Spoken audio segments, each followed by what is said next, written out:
PBC, and my relationship with Louis de Cubas is really helping that. So much so that Callum Smith against Benavides is a fight that we're openly negotiating now. Coelho, if he wins on this card, fight Dalton Smith.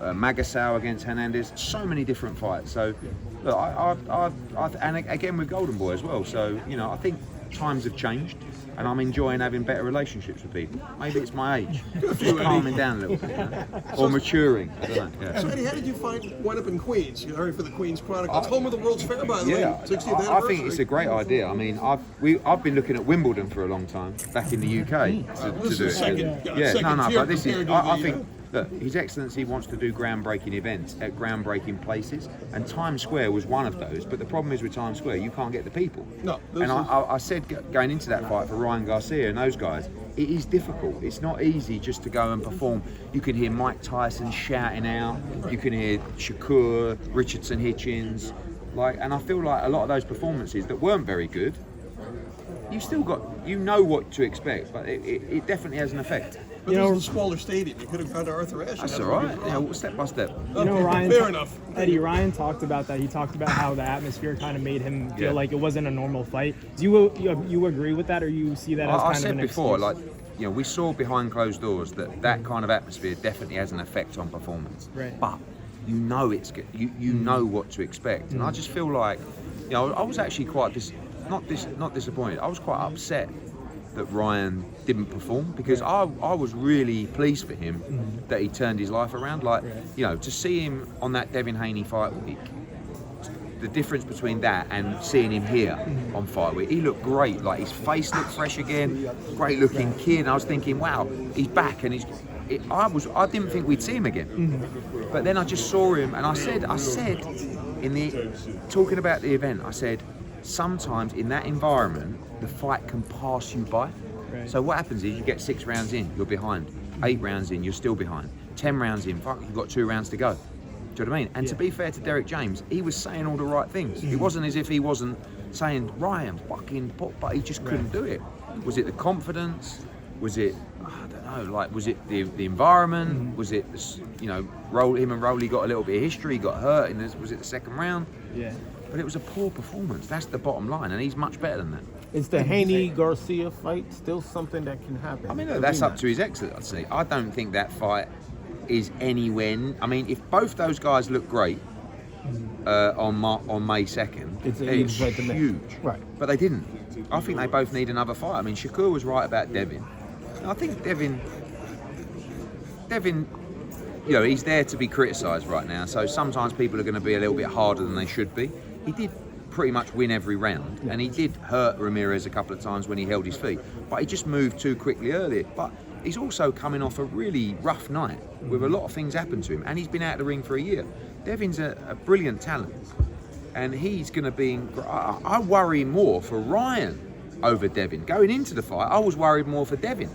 But even though Devin didn't look sensational, he'll get momentum now after the win, and I think he'll be better next time. Ryan's in a bit of a mess.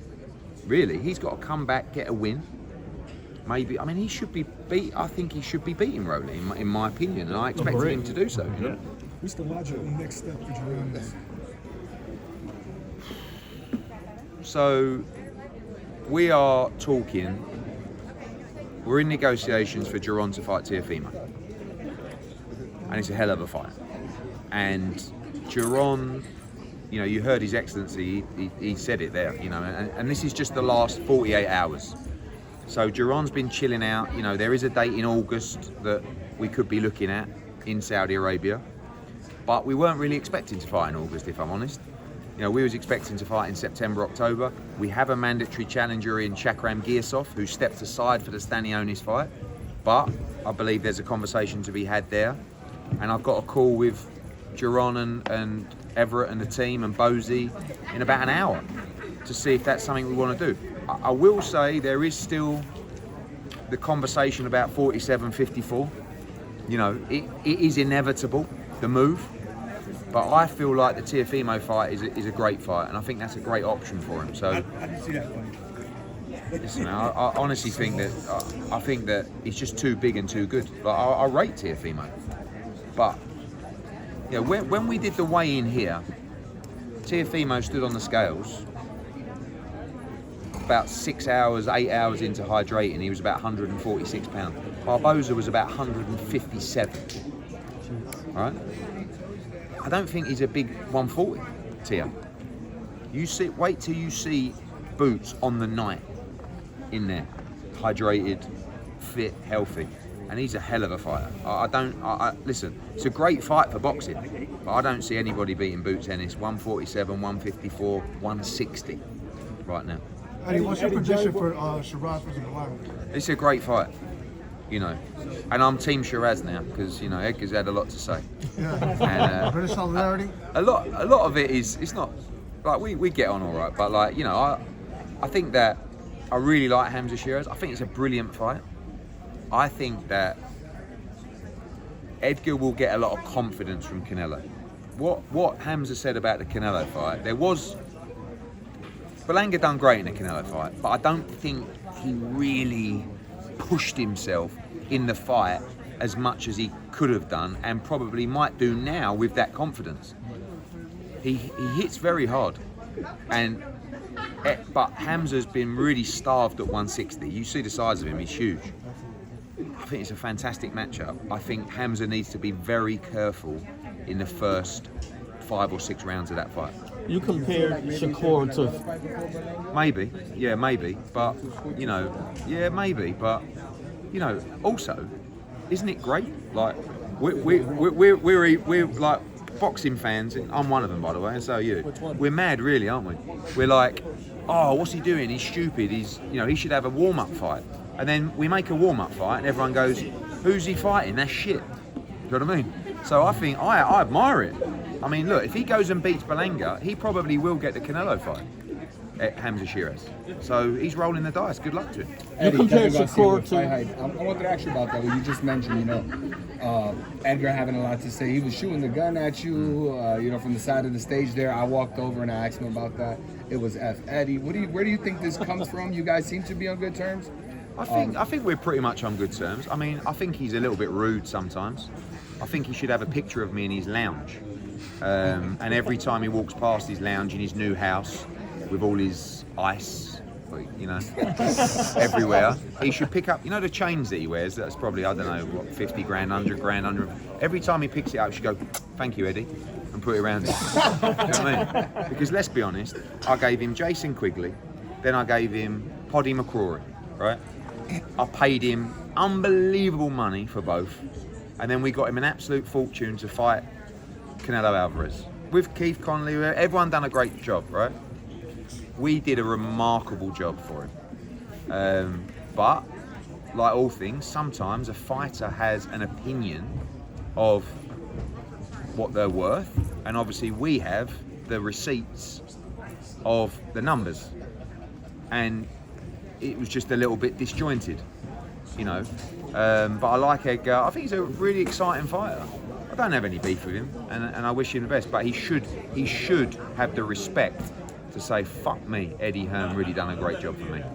You compared Shakur to Floyd earlier. Can Yeah. you kind of expound on those thoughts and similarities? Ring IQ, movement, controlling the fight with the lead hand, footwork, defense, calmness, everything. Like. And by the way, Crawford's the same kind of mould. And you know what it is, yeah? It's the self-belief. Like Crawford, I can't tell you how much belief Crawford has. I spent the weekend with him out there, you know, we was on the plane together. He has no doubt in his mind that he beats Canelo, and he does it easy, right? And Shakur has so much self-belief, 0 doubt. And it's not like a complacency either. It's just like, I know exactly what they're going to do, and I know exactly what I'm going to do, and they can't beat me. And I think, but you know, Shakur, people talk about, oh, Shakur's negative, it's not really. You wait till you see him in a fight like this, because you can't box just off the back foot against Zepeda and just let him walk you down. But, like, and you know, look at Boots as well, same age. Yeah. You know, I mean, sometimes Shakur's got a little bit of a baby face, isn't he? He looks younger than these guys, but let's just also acknowledge Jaron Ennis is the same age. Like, Crawford's what, 36, 35, 30, like that, yeah. 37? You know? Like, and by the way, he's an outstanding fighter, but the problem is with Bud, and I said this to him on the flight, I said, you never got the chance to build an amazing resume because there was no one for you to fight. Like, and I was like winding him up. I said, tell me your best win. And he's like, Ricky Burns. That's what he said. Ricky Burns is my fighter, 3-division world champion. But I said, he was a great fighter, but he's not going to go down in history, Ricky Burns, as like an all-time great. You're telling me that was your best win? Well, Errol Spence, but even he acknowledges that Errol Spence, you know, was probably a little bit... And Bud could beat all the greats, but he never really got the chance, and that's why this fight's really important for him and to him. And after watching Canelo against Skull, and I know it was Skull, and I think he's the fresher guy in there, and I very rarely back against Canelo Alvarez, but it would not surprise me at all if Crawford won that fight. Eddie, what are your thoughts on the change in dates and venues with the Canelo Crawford situation? I think there's a lot, you know, you can always read into the reports from His Excellency. Sometimes there's reasons why he's done stuff. I actually haven't caught up with him since he announced that. I think originally they were going to go on a Friday because Saturday is there a big UFC event? Or I don't know. What? UFC event. In Vegas, yeah. College football. College football, yeah. So, but for me, I think championship boxing should be on a Saturday night. Always. Eddie, June 14th, you back at the Garden. Yes. Great Great fight. What expect on that card? What you lining up for? So we're going to announce the card this week. There's a huge fight for Andy Cruz on the card, and he's going to be a big statement to put him into a position to fight for the world title. Tito Mercado on the card there as well, our unbeaten 140-pounder. One of our big heavyweights as well, Alexis Barrier from Canada. Zaquin Moses, Nishant, loads and loads to Pablo as well, the King of New York. Tickets are going really well. It's a great fight. By the way, Hitchens is another guy. You know, I know he doesn't have the same profile as Boots and Shakur yet, but he's another brilliant, young, undefeated American fighter. And Kambosos is bringing a lot of energy to that fight, so June 14th will be a big night. If Hitchens is victorious, that Teofimo unification still in the I think air? so, yeah. I mean, obviously we'll have to see if Boots fights Teofimo, but you know, I think he's in a great position. Is that really getting into some serious? Yeah. Boots and Teofimo, is that really seriously in talks? Yeah, I think if Boots stays at 147, I think he'll fight Teofimo next, but we'll have to see. Eddie, Johnny Boy Boxing fight.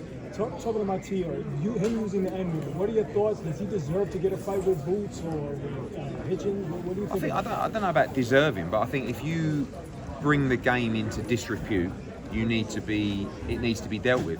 One of the problems you have in America is you have no national governing body. You're state governed, right? So in England, we have the British Boxing Board of Control. They control the whole sport in the UK. So you see Eubank slaps Conor Benn with an egg, £100,000 fine, right? If Teofimo would have said what he said in England, the British Boxing Board of Control would have called him within 7 days to a hearing, and he would have got fined a huge amount of money. Do we need that in America? Well, yeah, but you've got the ABC, but it's not really tight enough with the states. So it's just a different kind of, you know. But I believe the WBO have called him in or something. Look, we have to make sure people understand, one, racism is unacceptable, especially unacceptable in boxing. But it's a bit like, you know, on the Eubank stuff, we're trying to bring kids into the sport and show them that discipline, respect, manners, all this stuff. You look at Cops for Kids, Cops and Kids, right, down in Brooklyn. I'm going down there in a minute to see Richardson. That place is unbelievable what they do. These guys are role models for those kids. They can't behave in a way to make those kids think it's okay. Do you know what I mean? T-Titan LLC. Speaking of Teofimo Lopez, your thoughts on his racist outbursts? Yeah, we were just talking about it then. Yeah, I mean, look, unacceptable in all forms of life and walks of life. But I was just saying, in boxing, these guys are role models for people. So we've got to make an example, and I don't know what he keeps doing it. Do you know what I mean? Like, he did it once with Crawford, and it's like, I couldn't believe it. And I'm like, whoa. Like, I don't represent him. But if I did, I would be saying to him, what the fuck are you doing? Stop. Like, listen, one, it's wrong. But two, you're talking about your brand, you're talking about your deals, your broadcasters. You can't, you know, that's just... Do you think he's crazy? No, yeah, no. So I thought he was crazy. But I just think, like, I got to spend some time around him. I like Teofimo now. I never liked him. He blamed me for the Kambosos defeat.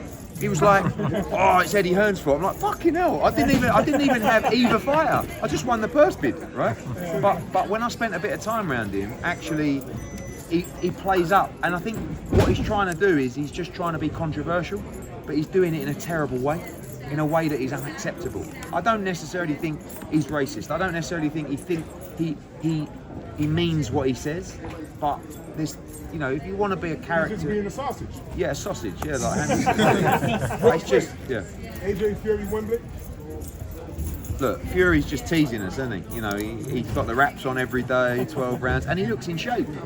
So look, fingers crossed, and it's the fight everyone wants to see. Eddie, last question Yeah. for you, really quick. We've seen what you did for Shakur up there. You know, you obviously spoke very highly and well of him. What do you think when a guy like Jake Paul, who was asked yesterday about Shakur, says EB should be, Edgar Berlanga should be headlining this fight because he's the bigger star? What do you got to do to get Shakur to be the bigger star? I mean, look, Edgar's been doing, you know, Shakur's been doing gates 4 or 5 times Edgar Berlanga in Newark, right? And he's been rating on ESPN over 1 million consecutively on numerous occasions. So if you know, obviously Edgar has the benefit of the Canelo Alvarez fight, but they're both great fighters, both big stars. But for me, when you talk about quality between the two, Shakur's an all-time great. Edgar's very exciting, but he's never won a world championship. I mean, when you talk about this card, you know, Shiraz has never won a world championship. Berlanga's never won a world championship. Shakur's a 3-division world champion. Who's the biggest star on the card? Shakur Stevenson. There you go. Because people like to say he's not a star, but everybody talks about him, and everybody knows who he is. Thank you, Eddie.